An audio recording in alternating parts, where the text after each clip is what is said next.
네, 오늘은 창세기 15장 7절에서 17절 말씀을 중심으로 하나님과의 언약식이라는 제목으로 함께 말씀을 나누도록 하겠습니다. 자, 우리가 그리스도인이 되어서 신앙생활을 함에 있어서 가장 힘든 부분이 있다면 그것은 아마도 하나님이 우리에게 약속하신 모든 것이요 눈에 보이지 않는다는 사실일 것입니다. 하나님도 보이지 않지만 천국도 지옥도 우리 눈에는 보이지를 않습니다. 자, 만약에 우리 눈에 영원히 보인다면 얼마나 좋을까요? 죽음 이후의 세계가 환하게 보인다면 얼마나 신앙생활을 우리가 신나게 또 정확하게 할 수 있을까요? 그리고 천국과 지옥이 우리 눈에 뚜렷하게 보인다면 전도하는 게 얼마나 쉽겠어요? 지옥 한번 보여주고 안 믿을 사람이 과연 있을까요? 그러나 안타깝게도 이 모든 것들은 우리 눈에 보이지를 않는다는 것입니다. 자, 가끔 천국과 지옥을 봤다고 주장하는 사람들이 있지만 주장일 뿐, 그리고 그냥 꿈으로 본 환상일 뿐, 실제로 천국에 가서 천국과 지옥을 본 사람은 아무도 없습니다. 자, 한때 외국에서 내가 본 천국이라는 책을 쓴 이 목사를요, 한국교회가 초청해서 강단에 많이 세운 적이 있었습니다. 아마 기억하시는 분도 있을 거예요. 자, 강사로 초빙해서 간증 집회를 하면 입신을 경험하고 예언적인 말을 하고 때문에 굉장히 큰 인기를 얻었다는 것입니다. 자, 그런데 나중에 조사를 해본 결과 이 사람은요, 목사도 아니고 그냥 사기꾼이었다는 거죠. 머리 좋은 사기꾼이 시나리오를 그럴싸하게 써서 사람들에게 돈을 뜯어낸 것입니다. 자, 이런 사람에게 속아서 입신을 경험하고 성령을 체험했다고 하는 사람도 저는 너무나도 안타깝습니다. 자, 왜 이런 일이 생기는 걸까? 눈에 보이는 것에서 믿음을 찾으려고 했기 때문이라고 저는 생각을 합니다. 성경이 우리에게 약속한 모든 것은 사실 눈에 보이지를 않습니다. 자, 그래서 성경은 우리에게 한 가지가 필요하다고 말해요. 그것은 바로 믿음입니다. 자, 성경은 믿음이 필요한 이유를 우리에게 이렇게 설명을 합니다. 우리가 잘 아는 말씀인데 사실 잘 이해하지 못하고 있는 말씀이 하나 있어요. 히브리서 11장 1절에서 3절까지 말씀입니다.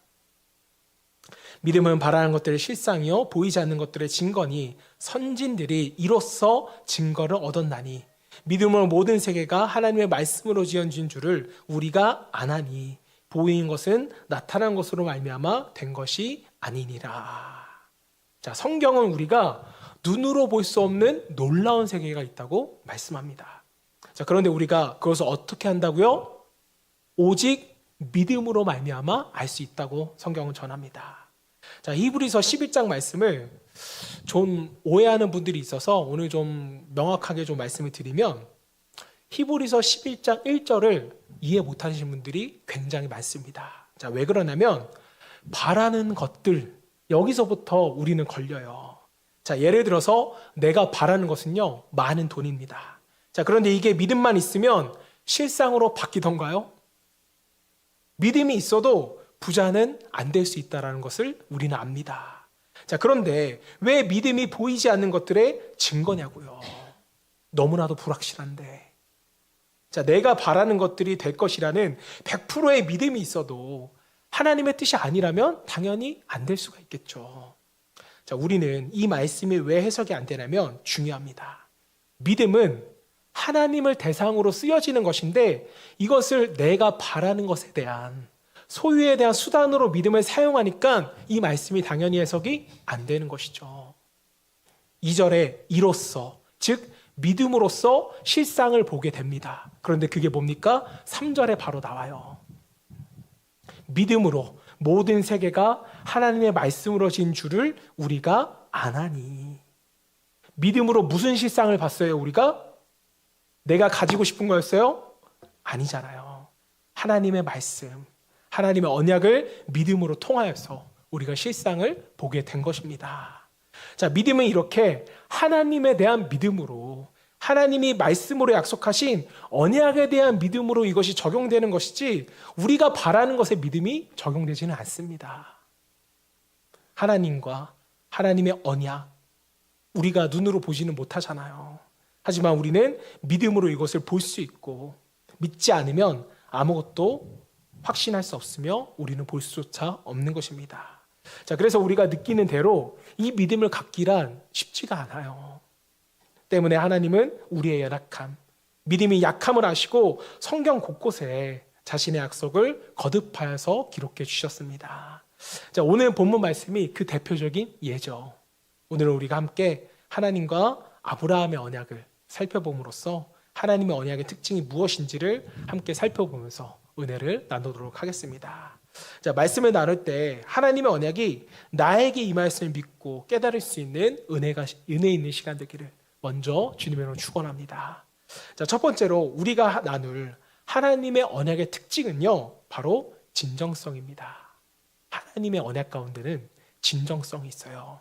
자, 본문에 아브라함과 하나님 사이에 대화가 기록되어 있었습니다. 자, 하나님은 아브라함을 갈대 우르에서 불러내시면서 아브라함에게 세 가지를 약속했죠. 아브라함의 축복, 아브라함의 언약이라고도 부르는데, 첫 번째는 내가 반드시 너에게 복 주겠다. 자, 두 번째는 내가 너에게 씨를 주겠다. 아들을 낳겠다 약속을 하셨죠. 세 번째는 너에게 땅을 주겠다. 이 세 가지를 약속을 하셨습니다. 자, 하나님의 아브라함과 맺은 언약에서 이 세 가지는요, 아주 중요한 언약인데요. 사실 이 언약은요, 아브라함에서 끝나는 것이 아니라 신약에서도 계속 이어져 가는 것을 우리가 볼 수 있어야 됩니다. 자, 아브라함은 하나님과 언약을 맺었었는데 그때 나이가 75세였어요. 그리고 본문이 기록될 때 아브라함의 나이는요, 85세입니다. 지난주에 우리가 나누었던 내용인데 다시 한 번 더 상기를 시켜보면 하나님은 아브라함에게 나타나셔서 말씀하셨어요. 아브라함아, 내가 너의 상급이야. 이에 아브라함이 뭐라고 대답했어요? 저에게 후손이 없는데 그 모든 상급이 무슨 소용입니까? 하나님이 주시는 모든 상급은 저의 종 엘리에셀에게로 돌아갈 것입니다. 그때 하나님이 이렇게 말씀하셨죠. 그 사람은 너의 후사가 아니다. 그리고 하나님께서는 아브라함의 손을 잡고 바깥으로 나가셔서 그 수많은 별을 아브라함에게 보여주시면서 말씀하셨습니다. 아브라함아, 저 별들이 보이니? 너 저것들 다 셀 수 있어? 없겠지? 그런데 너의 후사가 이렇게 될 거야. 놀랍게도 아브라함은 이 하나님의 말씀을 믿었습니다. 자, 그리고 하나님은 이런 아브라함의 믿음을요, 뭘로 여기셨어요? 의로 여겨주셨죠.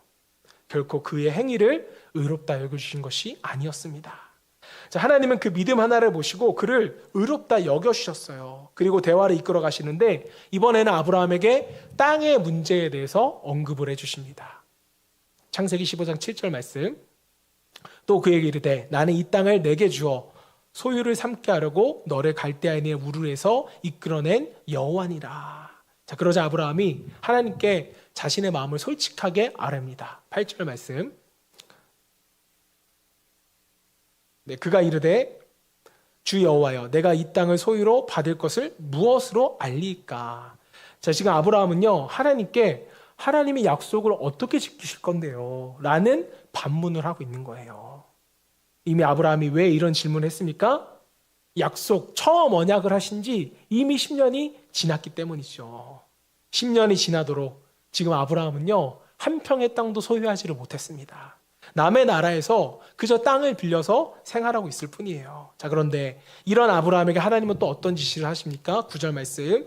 여호와께서 그에게 이르되 나를 위하여 3년 된 암소와 3년 된 암염소와 3년 된 수장과 산비둘기와 집비둘기 새끼를 가져올지니라.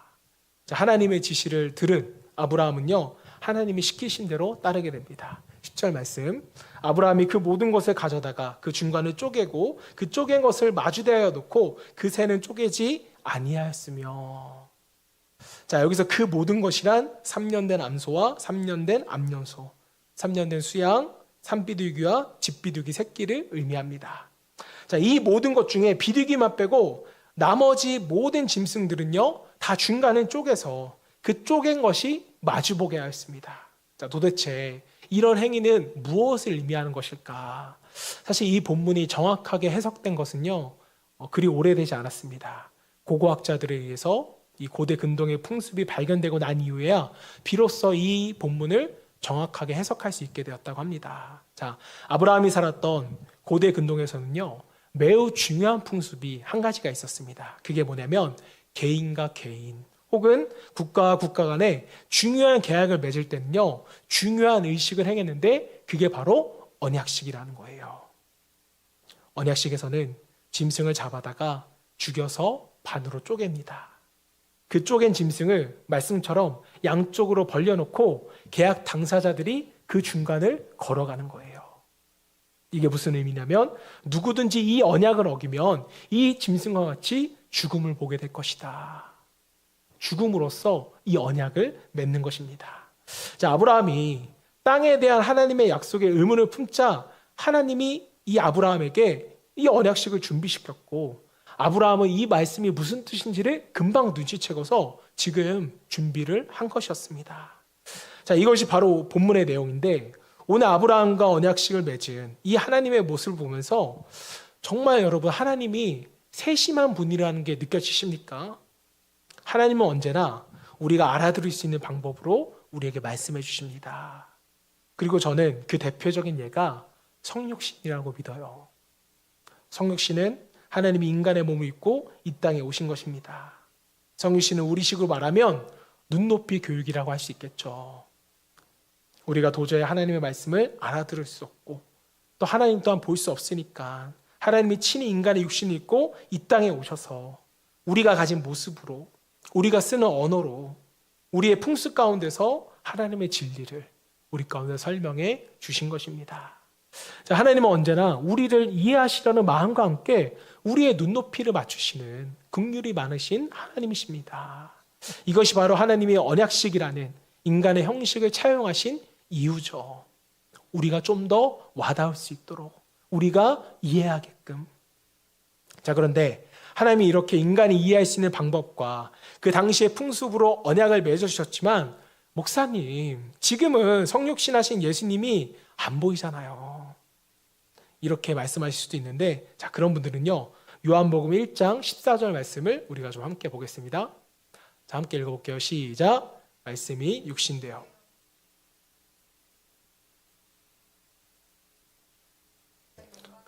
은혜와 진리가 충만하더라. 자, 말씀을 보세요. 말씀이 육신되어 우리에게 거하신다고 말씀하셨습니다. 또 말씀을 통하여 우리는 그분의 영광을 볼 수 있다고 성경은 말해요. 서두에 눈에 보이지 않아서 우리가 믿기 어렵다고 말했지만 하나님의 계시된 말씀, 눈에 보이는 이 말씀을 통하여서 우리를 믿게 하시고 그분의 영광까지도 우리는 보게 될 것이라고 성경은 계시하고 있습니다. 이게 말씀의 능력이잖아요. 믿음은 뭐에서 납니까? 들음에서 나잖아요. 사랑하는 여러분, 하나님의 언약은 진정성이 있다고 했는데 이 진리의 성경보다 진정성 있는 것이 또 어디 있겠어요? 이 언약의 증거가 또 어디 있겠습니까?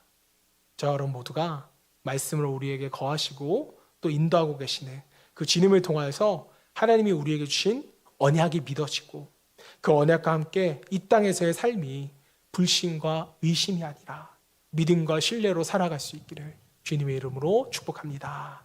자, 한 발 더 나아가서 하나님의 언약의 특징은 무엇인가? 이 두 번째도 너무나도 중요한데, 두 번째는요, 무조건적인 언약이라는 것입니다. 또 일방적인 언약이었어요. 자, 하나님은 아브라함이 살던 시대에 중요한 약속을 맺을 때 하는 이 의식을 익히 하시고 아브라함에 대한 약속의 진정성을 우리에게 확증해 주셨습니다. 자, 그래서 하나님이 아브라함에게 언약식을 준비시킨 것이었죠. 자, 이런 정황을 알고 있는 아브라함이 생각해 보세요. 하나님이 나하고 언약을 맺으신다? 확실하게 맺어주신다? 언약식을 하신다? 얼마나 기뻐서 이 언약식을 냉큼 준비했겠습니까?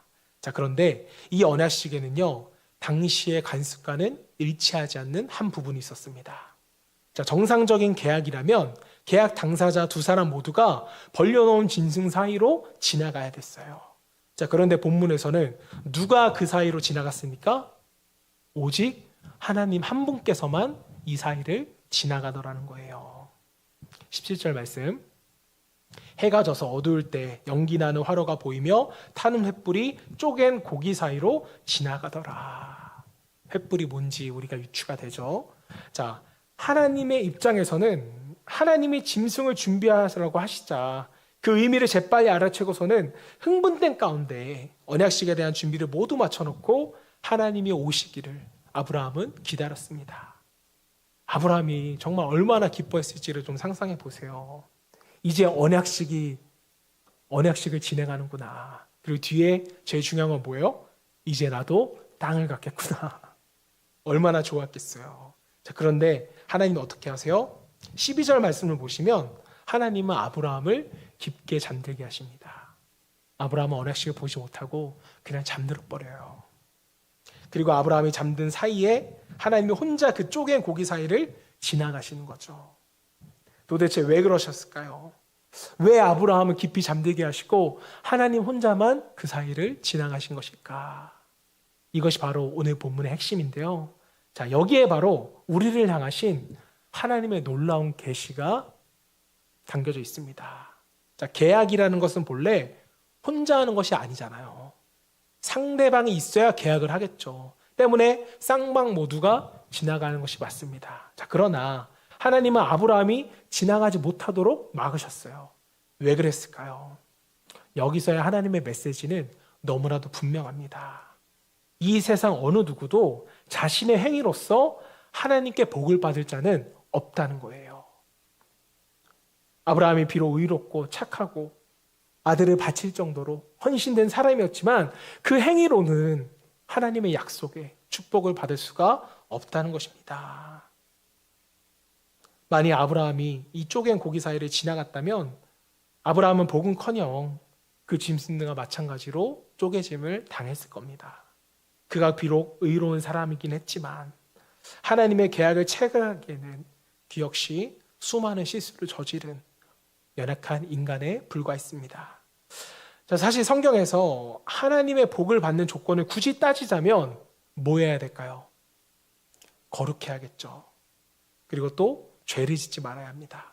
완벽하게 살아야 돼요.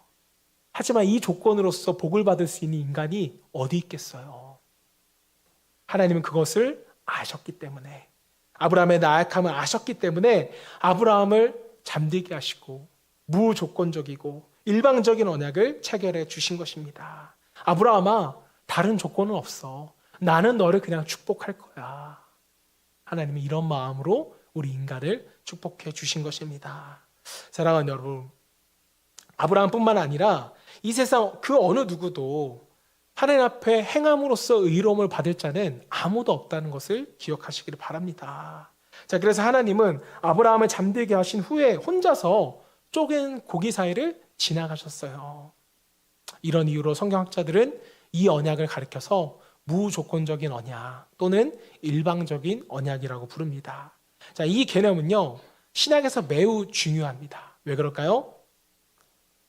우리가 하나님의 복을 받는 것은 우리의 행위에 근거한 것이 아니라 하나님의 무조건적인 사랑에 의한 것이기 때문에 그렇습니다. 자, 그래서 우리는 이것을 무엇이라고 불러요? 하나님의 일방적인 사랑, 은혜라고 부르죠. 받을 자격이 전혀 없는 자들에게 베푸시는 하나님의 호의, 이것이 은혜입니다. 무조건적이면서도 일방적으로 하나님이 홀로 약속하시고 우리의 행위와는 전혀 관계없이 복을 주시는 것, 이것보다 완전한 은혜는 없습니다.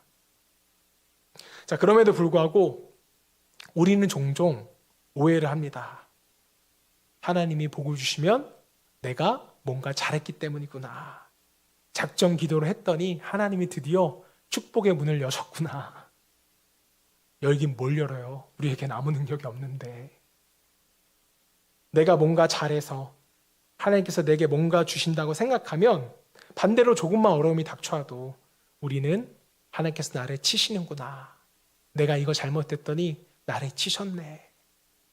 이렇게 하나님의 긍휼과 사랑을 우리 스스로가 깎아내버리게 됩니다. 여러분, 제가 늘 말씀드리잖아요. 하나님은 우리 수준의 하나님이 아니시라니까요. 어떤 사람은 하나님의 사랑과 은혜에 대해서 아주 철학적으로 접근하는 사람이 있어요. 나도 나를 용서 못하겠는데 하나님께서 나를 어떻게 용서하시겠어?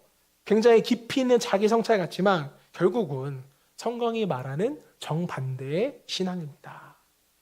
인간의 수준으로 하나님을 생각해버리는 거죠. 그런데 의외로 우리 마음속에 이러한 생각들이 얼마나 많은지를 모르겠어요.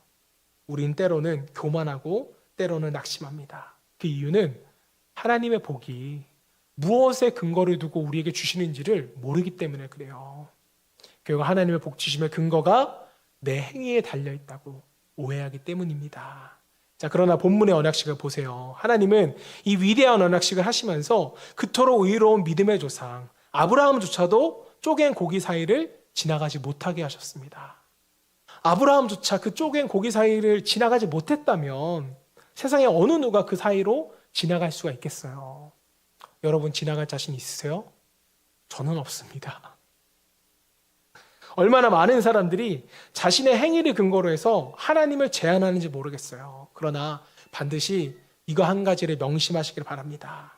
하나님은 우리와 언약을 맺으실 때 결코 우리를 쪼갠 고기 사이로 지나가게 하지 않으십니다. 즉 우리 보러 인간 도장 찍으란 말씀 안 하신다는 거예요. 하나님 혼자 찍으십니다. 그 사이로 오직 하나님만 지나가셨어요. 무슨 의미입니까? 하나님은 우리에게 복 주시겠다는 그 약속에 자신의 모든 것을 거셨다는 거죠. 우리에게 복 주시기 위하여. 하나님은 인간이 아니시기 때문에 목숨이 있다고 표현한 것 자체가 사실 걸맞지는 않지만 목숨을 거실 정도로 우리에게 복 주시겠다고 언약을 체결해 주신 거죠. 하나님은 지금 아브라함에게 이렇게 말씀하십니다. 아브라함아, 내가 너에게 복을 줄 거야. 너에게 반드시 후손과 땅을 줄 거야. 그 약속에, 이 언약에 나의 목숨을 걸겠다. 내가 너에게 복 주지 않으면 이 쪼갠 고기같이 나도 죽을 거야. 내가 반드시 너에게 복 줄 거야. 여러분, 이 하나님의 일방적인 사랑이 느껴지세요? 이 진정성이 느껴집니까? 사랑하는 여러분, 여러분의 어떤 행위가 하나님의 복을 부르는 게 결코 아니에요. 하나님이 여러분에게 일방적으로 복 주시기를 목숨 걸고 약속해 주셨습니다. 자, 그리고 저와 여러분에게 구원의 복음을 허락해 주셨잖아요. 하나님의 이 무조건적인 언약을 깊게 묵상해 보시길 바랍니다. 이 언약을 우리가 묵상할 때 우리를 향한 그 사랑이 정말 얼마나 큰지, 또 이루 말할 수 없는 은혜와 사랑을 저와 여러분 모두가 느끼게 될 것입니다. 자, 하나님의 무조건적인 언약, 이것이 두 번째 언약의 특징이었고요. 자, 그렇다면 마지막으로 하나님의 언약의 특징은 무엇인가? 자, 세 번째는요, 하나님의 언약은요, 보증된 언약이라는 거예요.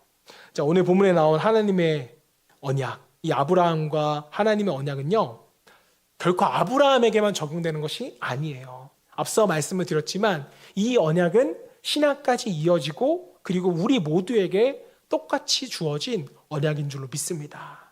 자, 좀 전에 제가 이 언약을 하나님이 목숨을 거신 언약이라고 표현을 드렸는데, 그래도 그 표현은 좀 너무한 거 아닌가? 의아했을 수 있지만 사실이 그랬잖아요. 성부 하나님으로서는 이 표현이 어색해 보일지도 모르겠지만 성자 예수님께서 십자가에서 이 언약을 지키기 위해서 실제로 우리에게 목숨을 내어 주셨습니다.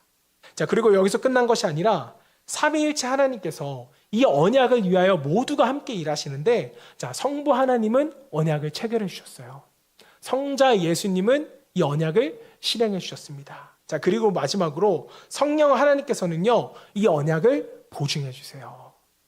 그게 에베소서 1장 13절 14절 말씀입니다. 네, 우리 또 한번 같이 읽어볼까요? 시작.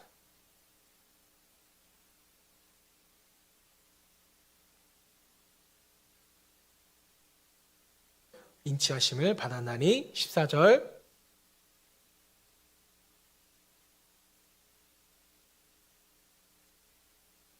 제가 14절만 다시 읽어볼게요. 이는 우리의 기업을, 자, 기업을 주신다는 것도 하나님의 언약이었잖아요.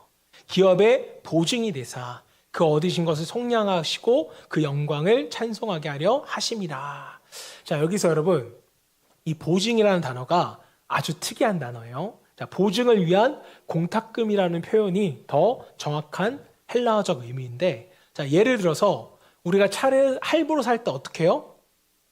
일단 보증금 얼마를 주면 우리가 차는 가져갈 수 있어요. 하지만 그 차는 사실상 할부금을 다 갚을 때까지는요, 할부 금융회사 할 것입니다. 법적으로 그래요, 실제로. 자, 그런데 누군가 이 차 누구 거예요? 라고 물으면 우리는 뭐라고 대답해요? 내 거라고 말하지 할부 금융회사 겁니다. 뭐 어디 캐피탈 거예요. 이렇게 말하진 않잖아요. 자, 그리고 만약에 할부금을 다 갚지 않았을 때는 어떻게 됩니까? 차뿐만 아니라 이 보증금까지 다 빼앗기게 된다는 거예요. 이 예를 제가 왜 들었냐면 하나님이 우리에게 복을 주시겠다는 증거로서 우리에게 담보를 제공해 주셨는데 그 담보가 누구라고요? 바로 성령 하나님이시라는 거예요. 그래서 여러분, 하나님이 왜 우리를 포기할 수 없는지 아세요? 성령 하나님은 우리에게 담보를 주셨는데 성부 하나님께서 어떻게 성령 하나님을 포기할 수가 있겠어요? 절대 포기할 수가 없는 것입니다. 자, 그래서 정리해보면 하나님은 어떤 분이십니까? 우리에게 복 주시기 위해서 바로 자신의 목숨을 건 분이시고 또 정말로 자신의 목숨을 버린 분이시며 우리에게 복 주시기 위해서 우리 안에 오셔서 스스로 담보가 되어 주신 분입니다. 여러분, 여기에 대해서 우리가 무슨 말이 더 이상 필요하겠어요? 이렇게 확실한 보증이 되어 주셨는데 이 사실을 깨달은 사도 바울은요 감격에 겨워서 이렇게 외칩니다. 로마서 8장 35절 39절 말씀 좀 기니까 제가 천천히 읽어드리겠습니다. 누가 우리를 그리스도의 사랑 안에서 끊으리요? 환난이나 공고나 박해나 기근이나 적신이나 위험이나 칼이냐? 36절 기록된 바 우리가 종일 주를 위하여 죽임을 당하게 되며 도살당한 양같이 여김을 받았나이다 함과 같으니라. 그러나 이 모든 일에 우리를 사랑하시는 이로 말미암아 우리가 넉넉히 이기느니라.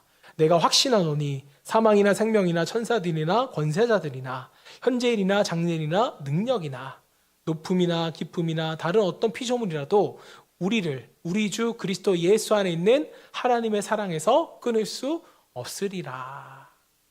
자, 말씀처럼 우리가 이 땅을 살아가는 동안에는요 마치 도살당할 양처럼 엄청난 고난이 우리에게 찾아옵니다. 예수를 믿으면 고통 하나 없이 만사 형통할 것이다? 이건 거짓 증언이에요. 하나님은 우리의 인격을 연단시키기 위하여 우리의 믿음을 업그레이드 시켜주시기 위해서 때로는 고난도 주십니다.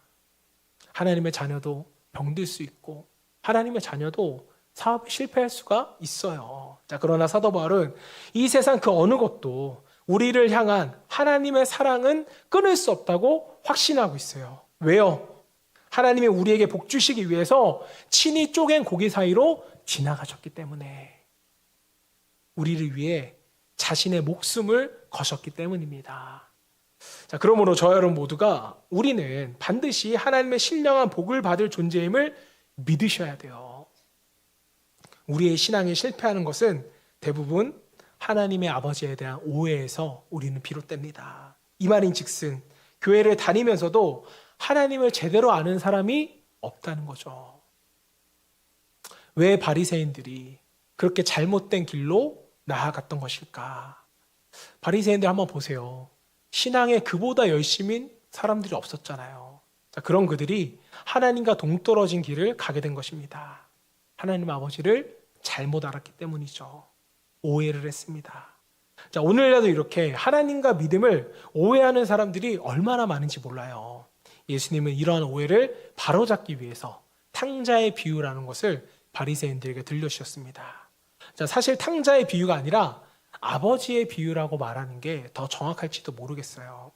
아버지가 누구신지를 알려주기 위해서 사용하신 비유가 바로 탕자의 비유입니다. 자, 바리새인들은 갑자기 예수님이 나타나셔서 자신들의 가르침과는 다른 가르침을 주면서 자신들의 영향력을 뺏어가는 것 같아서 예수님을 굉장히 싫어했습니다. 자, 그리고 속으로는 저분이 정말 선지자라면 저렇게 행동할 수 없어. 예수님이 율법을 많이 어기셨잖아요. 그런데 예수님은 이런 마음을 꿰뚫어 보시고 탕자의 비유를 그들에게 말씀해 주시는데, 자, 우리가 잘 알다시피 둘째 아들은요 비록 아버지를 멀리 떠나갔지만 자신의 잘못을 회개하고 아버지께로 돌아오게 됩니다. 자, 그 아들이 아버지를 멀리 떠나 있는 동안에 아버지는요 이 아들을 밤낮으로 기다렸어요. 그리고 그가 돌아오자 잔치를 베풀고 새로운 신과 율법과 반지를 깨워주면서 그의 신분을 완벽하게 회복시켜 주었습니다. 자, 그런데 맏아들이 이걸 보고 어떻게 해요? 분노해서 잔치에 참여하는 것을 거부합니다. 누가복음 15장 28절 말씀을 보면 맏아들에 대해서 이렇게 기록을 해요. 그가 노하여 들어가고자 하지 아니하거늘 아버지가 나와서 권한대. 종들이 계속해서 들어오라고 했는데 안 들어왔어요. 그래서 아버지가 첫째 아들에게 직접 가서 권합니다. 자, 아버지는 둘째 아들만 사랑한 것이 아니었어요. 둘째를 위한 잔치 중에도 맏아들을 챙겼다는 겁니다. 자, 말씀에서 권한다는 것은요, 한 번만 권한다는 게 아니에요. 계속해서 권하고 설득할 겁니다. 자, 그랬더니 맏아들은 이렇게 대답을 해요. 29절 말씀. 내가 여러 해 아버지를 섬겨 명을 어김이 없었거늘 내게는 염소 새끼라도 주어 나와 내 벗으로 즐기게 하신 일이 없더니. 자, 바로 이것이 그렇게 착해 보였던 맏아들의 생각이었습니다. 여러분 놀랍지 않으세요? 맏아들이 생각한 아버지는 어떤 분이세요? 열심히 신앙생활 했는데도 모든 율법을 한치의 어긋남 없이 지켰는데도 염소 새끼 한 마리도 나에게 주지 않는 인색한 아버지. 그저 엄격하기만 한 아버지로 여겨버리는 것입니다. 자, 이것이 바리새인들이 하나님을 생각하는 생각이었어요. 정말 아버지는 맏아들을 위하여서 염소 새끼 한 마리도 안 주셨을까요? 과연 어머니만한 그런 아버지십니까? 아니죠. 하지만 이런 오해를 하니까 그들은 어떻게 합니까? 그저 늘 두려운 마음으로 아버지의 사랑을 받기 위하여서 행함으로 몸부림을 쳤다는 것입니다. 아버지의 은혜로 말미암아 복을 받는다라는 것은 한 번도 생각해 본 적이 없는 거예요. 단지 자신의 율법을 잘 지켜야 아버지가 나를 사랑할 거라고 단순히 생각하는 바람에 그저 열심히 율법만을 지켜왔습니다. 자, 그들에게 있어서 하나님은 전적으로 자신의 행위를 따라 복 주시기를 원하고 벌을 주시기도 하는 인색한 분이었던 겁니다. 자, 그런데 문제는 이런 생각과 오해를 가진 바리새인들이 자신들만 이렇게 산 것이 아니라 주변 사람들에게도 이런 잘못된 방법을 전해주면서 그들을 정죄하기 시작한 것입니다. 자, 그래서 이렇게 말해요. 누가복음 15장 30절 말씀. 아버지의 살림을 창녀들과 함께 삼켜버린 이 아들이 돌아오매 이를 위하여 살찐 송아지를 잡으셨나이다. 자, 여기서 첫째 맏아들은요, 동생이라고 말하지 않아요. 내 동생이라고 말하지 않고 이 아들이라고 말해버립니다. 그만큼 동생에 대한 불만이 많았다는 표현인 거죠. 자, 율법주의에 빠진 사람들의 특징이 바로 이와 같습니다. 그들은 늘 긴장하면서 살아가요. 마음의 감사와 기쁨이 없습니다. 굉장히 성실한 것처럼 보이고 교회에서도 열심히 헌신한 것처럼 보입니다. 하지만 그 마음속에는요, 늘 불평이 있더란 거죠. 다른 사람을 정죄하고 비판합니다. 왜 이런 일이 생길까요? 은혜를 모르니까. 이런 분들이 만약 있다면 그런 분들은 지금 신앙생활을 하는 것이 아니라 다 헛된 종교 생활을 하는 안타까운 분들입니다. 자, 그렇다면 여러분은 어떠세요? 여러분들은 은혜가 무엇인지 알고 계십니까? 우리가 정말 어떻게 구원받은지를 알고 계세요? 도대체 우리가 어떤 존재인지를 알고 하나님은 우리를 얼마나 사랑한지를 알고 계십니까? 바리새인과 맏아들의 오해에 대해서 하나님은 이렇게 말씀하셨습니다. 31절 말씀. 아버지가 이르되 애 너는 항상 나와 함께 있으니 내 것이 다 내 것이로다. 왜 나는 안 챙겨주시지? 왜 나에게는 복을 안 주시는 거야? 이런 불만을 가지고 있는 맏아들에게 지금 하나님은 뭐라고 말씀하세요? 나는 너와 함께 있으니 내 것이 다 너의 것이야. 여러분, 이 말씀이 얼마나 복된 말씀인지 이해가 되세요? 이 땅의 모든 것의 주인은 하나님이신데 그 모든 것이 다 내 것이라는 축복의 말씀입니다. 이어서 32절 이렇게 말해요. 내 동생은 죽었다가 살아났으며 내가 잃었다가 얻기로 우리가 즐거워하고 기뻐하는 것이 마땅하다 하니라. 여러분, 제가 목회를 하면서 참 놀랍게 경험한 것이 있는데 그게 뭐냐면 하나님은요, 누구의 기도를 잘 응답해 주는지 아세요? 목사일까요? 아니에요. 목사의 기도는 잘 들어주지 않으세요. 교만하고 타락할까봐 목사의 기도는 잘 안 들어주시는 것 같습니다. 제 개인적인 의견이에요. 자, 하나님은요, 교회에 나온 지 얼마 안 된 초신자의 기도는 굉장히 잘 들어주십니다. 초신자는 제가 봐도 정말 기도의 응답이 빠른 것 같아요. 자, 그런데 한 10년 정도 믿으면 그때부터는 잘 안 들어주십니다. 많은 분들이, 이런 분들은 저에게 와서 기도해 달라고 부탁을 하시는데 목사의 기도 잘 안 들어주신다니까요. 그런데 저는 이것으로 인해 낭망하지 않습니다. 왜냐하면 저는 이 말씀의 의미를 너무나도 잘 알고 있거든요. 너는 항상 나와 함께 있으니 내 것이 다 내 것이로되. 자, 여러분, 이 땅에서 우리가 사탕 몇 개 더 받았다고 해서 그게 우리에게 얼마나 큰 기쁨이 되겠어요. 아버지의 재산이 다 내 것인데. 하나님은 어떤 분이십니까? 하나님은 끊임없이 우리에게 찾아와서 우리를 격려하는 분이세요.